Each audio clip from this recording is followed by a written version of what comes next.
greaser. I should get more alcohol. I don't know if that would make this more fun or more chaotic. I'll drink later.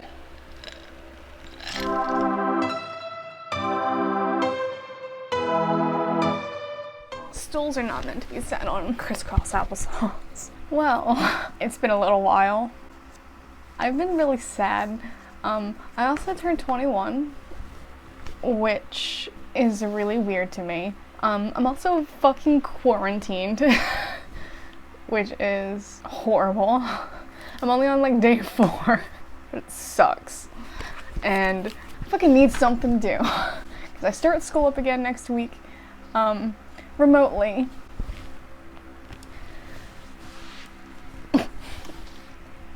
I'm tired. I would not be doing my channel justice if I didn't keep with the paranormal stuff, because that's just my main interest.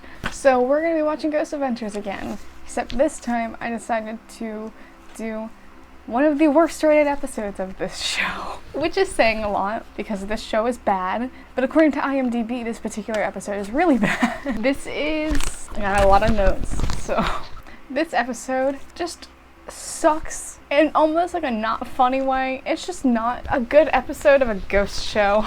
It's season 6, episode 7. It's called The Riviera Hotel. It's rated a 5.6 on IMDb, and all the episodes around it are rated like up to 8s, which is also saying something with the TV show. So having this episode be in the 5s is really saying something. You know those like the YouTube videos like, this is the worst rated episode, I watched this so you don't have to.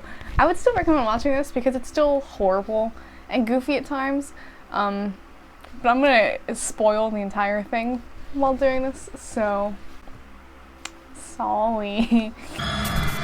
My name is Zach Bagans. I never believed in ghosts until I came face to face with one. What makes this episode a lot different than the others is that they have the regular crew with them, and they bring in a different type of crew. They bring in the Motley crew for some reason. Like, I think they're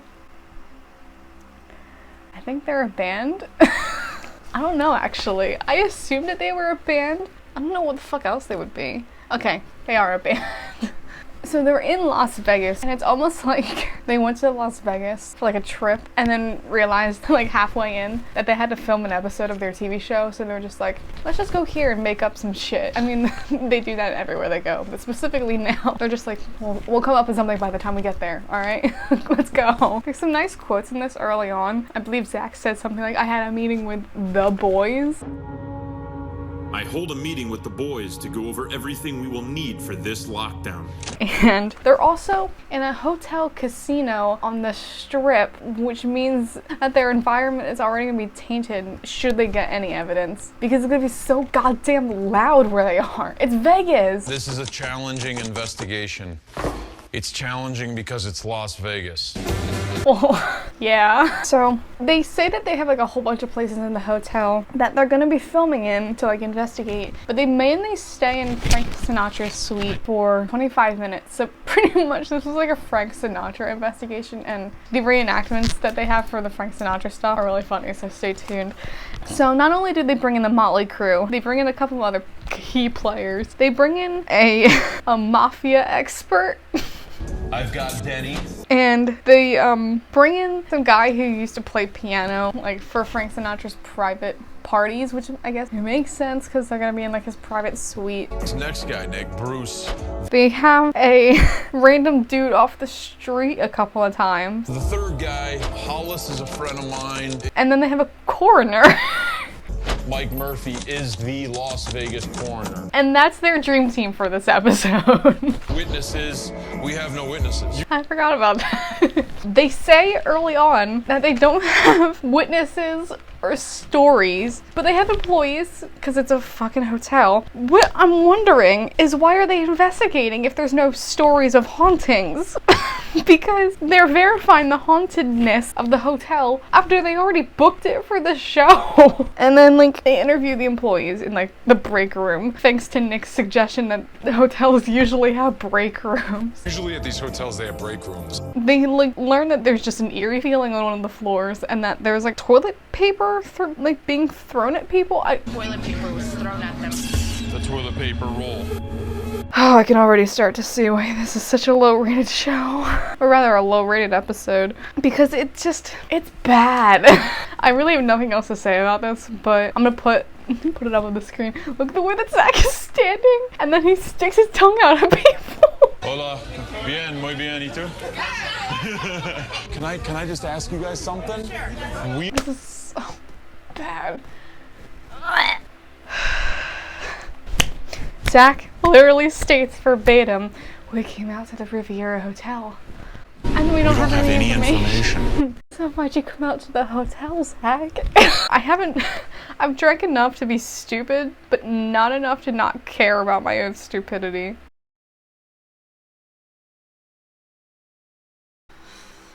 If this tastes like shit, I'm gonna be so fucking mad. Oh no. It's so bad. Ghost Adventure. We are at the site of the old sands. We got a new location this time. Okay. Can you talk to us and give us some info about the Riviera? Absolutely. Let's talk.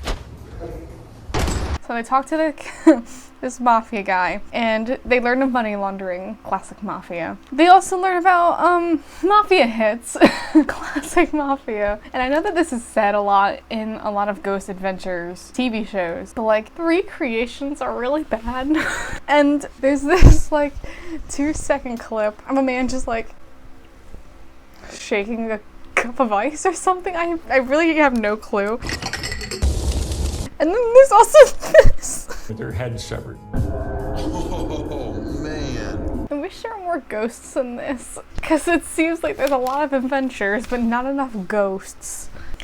After Mafia Man is Sinatra Boy. If I drink this really fast, I'll get even funnier.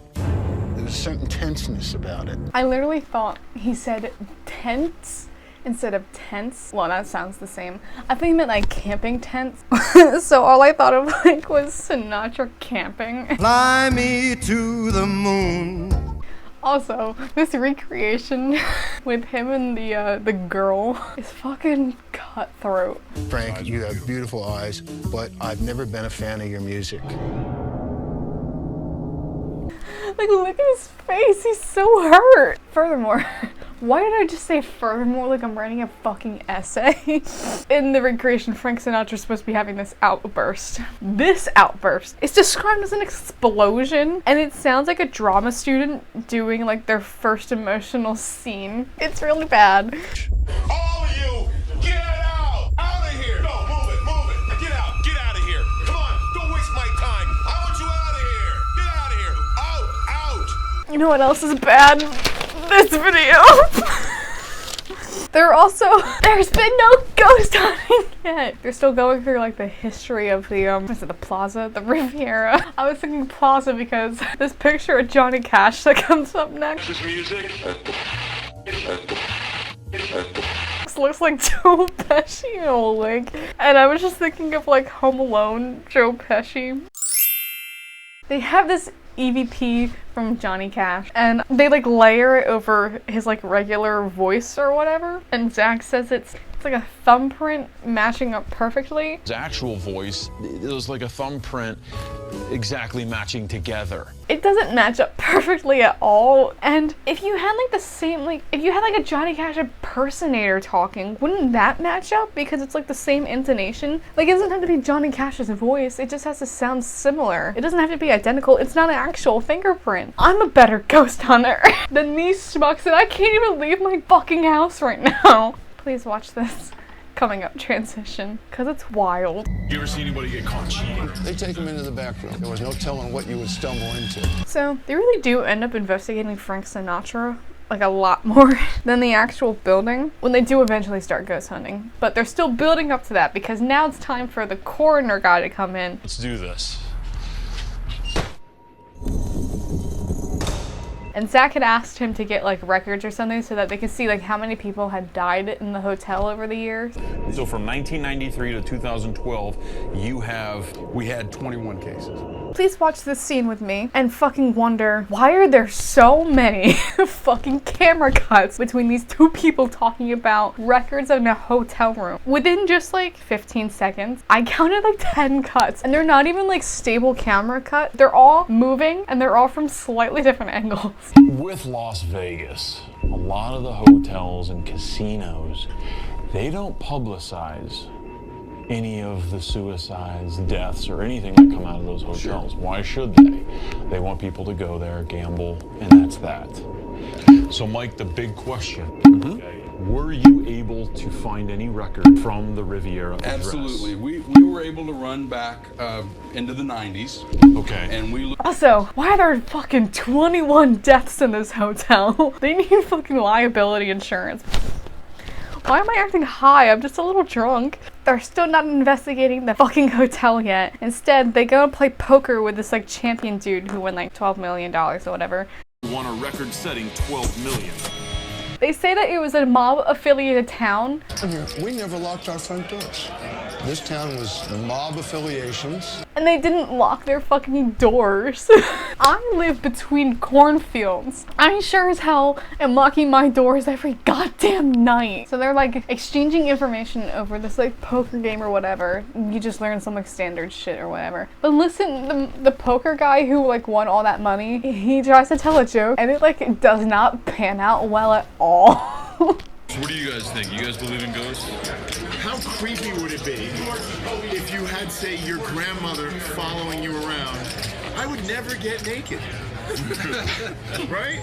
I've never heard such a low energy chuckling as when he's like trying to tell his punchline. Now we're 20 minutes in. We still have not investigated anything, and the Motley Crew is about to enter. Well, I say Motley Crew. It's just like the main guy, the main singer. How many people are in the Motley Crew? Why am I asking questions I don't give a fuck about? The main guy comes in. I forget his name. I feel like it's Vince, but I wrote down that his name is Motley in my notes, so I'm just gonna call him Motley. Frank, do you remember putting your hands on my wife's boobs? We're getting to know a lot about Vince right now. So once the Motley Crew enters, they're gonna be like staying for the rest of the investigation. They like make their way up to Frank Sinatra's suite and start like setting up all their equipment. Zach starts talking about how they want to like create an atmosphere that like Frank Sinatra would be like familiar with, and he plays this like scene from a previous episode where they're trying to do like a similar thing, and it is so fucking surreal. I'm just gonna play it like in full.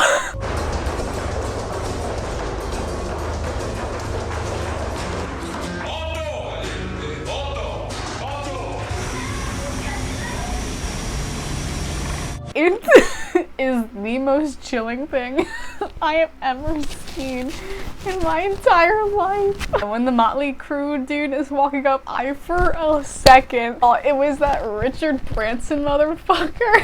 So we're gonna go meet who I invited to this party, and this guy brought some friends too. Look who we got.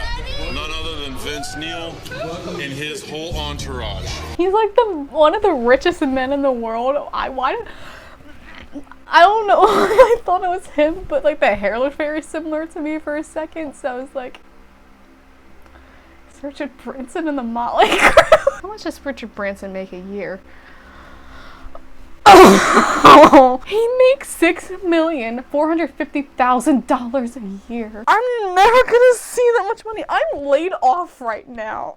So Zach is like, they're gonna party in Frank Sinatra's suite. And it's potentially the most low energetic party I've ever seen. And I just had a birthday, so I know what this looks like. This is a party right here. They're not even ghost hunting, they're just getting drunk, which is pretty much what I'm doing right now. But like, I don't have a TV show, so my life doesn't fucking matter. So they're all just like partying. There's some dude playing piano in the background. I've never seen something less frightening than this. It's like when YouTubers go ghost hunting and they try to make it like spooky and just turn all the lights off, but nothing happens, so they're all just kind of wandering around in the dark. It feels worse than that. After we ask the question. Can I ask a question? Yep. Frank, Vince from Motley Crue, we had a relationship. Do you remember?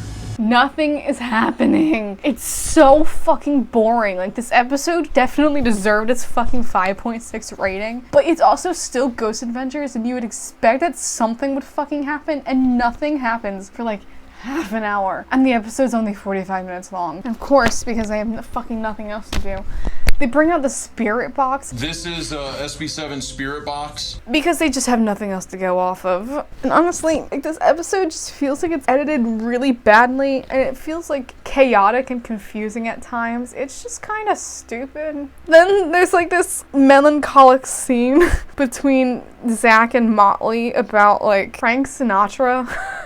Just be like, I was his friend, and we're in his suite, and I feel like he's here. No, bro, I forgot to tell you that I had a relationship with Frank. Well, that makes a better connection for you to, be here in this room. I was the only rock guy who was ever invited to his golf tournament, ever. All the while, like, bad piano music is just like Be here in this room. in the background. The first bit of action in this episode is they have this like device on the table that like they say that if a ghost gets close to it, it like goes off and like lights up and makes like a noise or whatever. And it goes off and this lady just starts screaming. Our REM pod on the coffee table starts to alarm.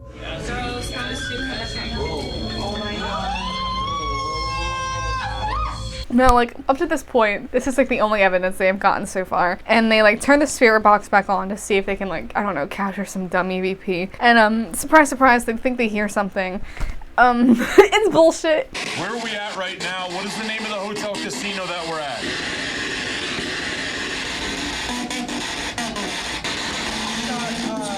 It doesn't sound like anything, but because they haven't caught anything else, they roll with it. They say it's like a female voice, and there's also like 6 women in the room, so like, what are the chances that they just got one of the women who's like not speaking a lot to just be like, and just like put that in their audio files? Like, it's so easy to fake like those audio things. Like, I could probably do that shit right now. In fact, I should try to do that shit. Alright, what should I say? Say.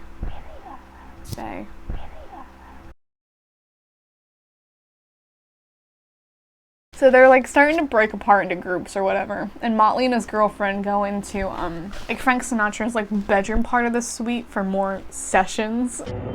Let's do a session. Heat and rain, in bed.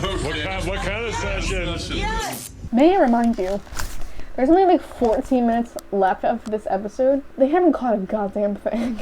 Just before they're about to start like the bedroom stuff, that sounds bizarre. Before they start like their bedroom investigation, Zach's like kind of doing like an overview of like what they've caught so far. He says that the EVP that they caught earlier about like the mumbling one with the female voice had an Asian accent, and they just gloss over that. Like, they don't circle back to it. That's the first time that they mentioned the EVP having an accent. It's the only time that they mentioned that EVP having an accent. It doesn't sound Asian like at all. And it just doesn't make any fucking sense. We did get one voice that spanned over 9 different sweeps that said Riviera in an Asian accent. So they're in like the bedroom suite or whatever. It's only Motley and his girlfriend, and like Zach and the rest of the team are kind of like, I think they're just like talking in the suite section outside. I can't quite remember. And they catch an orb or whatever. It's fucking nothing. Right as we hear this noise, a very bright mist-like anomaly manifests and moves simultaneously with the unexplained sound. You always know when Ghost Adventures has like nothing else to rely on. They'll just like go through their shit and they'll find like the most well-lit speck of dust moving, and they'll be like, that's an orb. Add it to the evidence list. So at around like the half an hour mark or whatever, they catch another EVP, and Zach tries to explain it, and it's also bullshit. But they also add that to their evidence list because they have literally nothing else to go off of. And one of the ladies that's like with the group or whatever, she says that like something scratched her back, and it just looks slightly red. I'm pretty sure my back looks like that right now. Like, it literally fucking looks like nothing.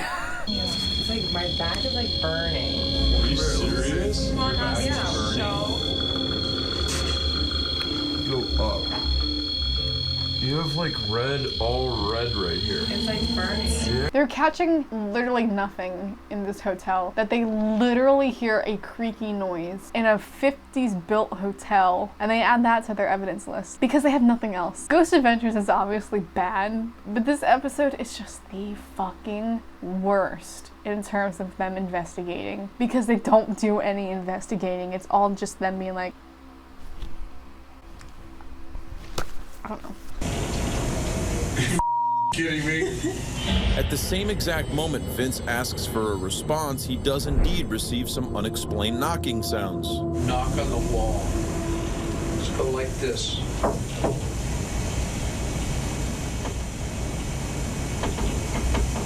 I'm honestly just surprised that this episode aired, because it's so boring and like bad that you almost wouldn't want this like connected to your show. Nothing happens. It's like one of the most boring. Like, I'm not even enjoying how bad it is because it's just straight bad. So I hope you watch it too. So there's 10 minutes left to spare, and they finally get out of like the Frank Sinatra suite. We wrap up our Sinatra suite investigation where we collected an intelligent female response,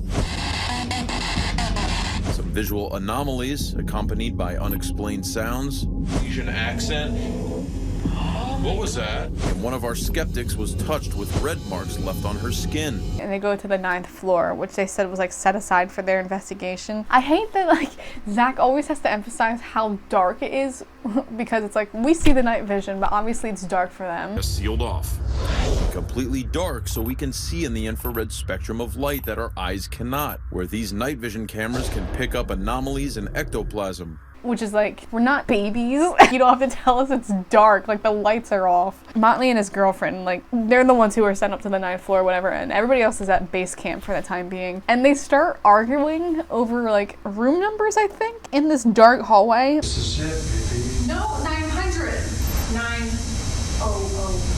908. He said 900 of it. Is it 908? He said 900. And it's almost like stumbling across like your parents fighting, but they're doing like that whisper shit where they're trying not to like let anybody else know, and they're like pissed off at each other and just like, I thought you knew the room number. Like, it's so stupid. Is it 900? I'll stay here at 908. No. So Zach ends up joining Motley and his girlfriend in like the hallway, and Motley says like, I feel sadness.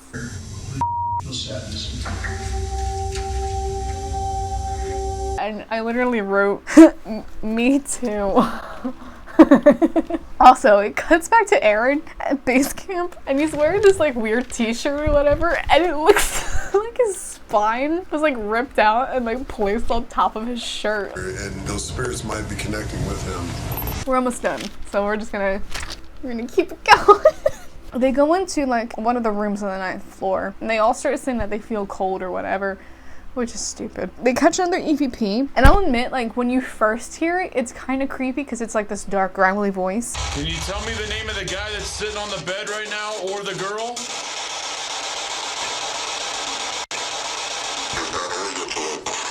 But then you realize that the spirit box is like a glorified radio, and they're also on the Vegas Strip, so I'm sure that there's airwaves everywhere, so it's also bullshit. Motley starts feeling like sick or whatever. Vince, I'm feeling the same you are. I'm feeling sick. My arms are frozen. And it cuts to base camp, and Aaron is just sitting there, and he's like, he whispers, yes! And he's like, and it's really like a bizarre reaction to have. Come out. Motley goes into like a bedroom, no. He goes into like the bathroom to throw up or whatever, and he's like, I feel sadness. I feel numbness. I feel sadness. I feel numbness. Alright, here's where I had the most visceral reaction to this episode. So, it's Zach, Motley, and the girlfriend. They're all in this like room on the 9th floor with base camp watching.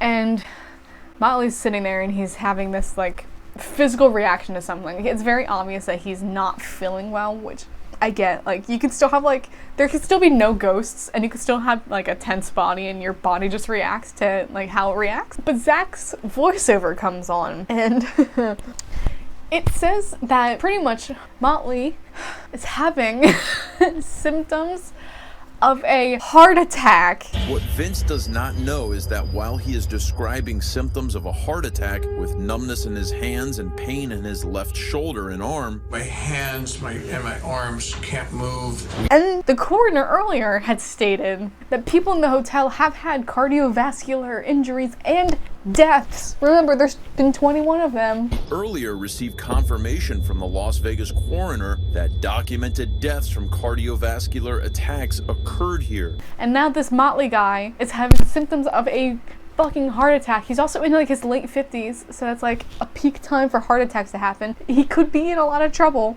They don't take him to a hospital anyway. Zach is just like, you know, once in this other ghost house that I have gone into, the ghost entered me and made me feel his death. And I think that's what's happening to Vince Neil. Just as I once felt the pain of a spirit who suffered an illness at the Amargosa Opera House. And I'm just like, you think the dude's having a heart attack and you don't fucking help him for the sake of your stupid fucking TV show. I'm losing my mind. I don't give a shit if this show is fake, because it is. I don't give a shit if you're faking evidence, because it's fun to watch. But if you think one of your goddamn investigators is having a heart attack, I don't care where you are, if this hotel has had like, I don't know, like heart attacks happening in it before, or like your chest feels tight or whatever, take the guy to a fucking hospital.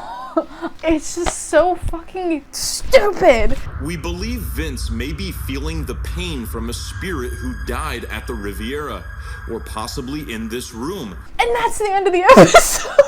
Like, that's it.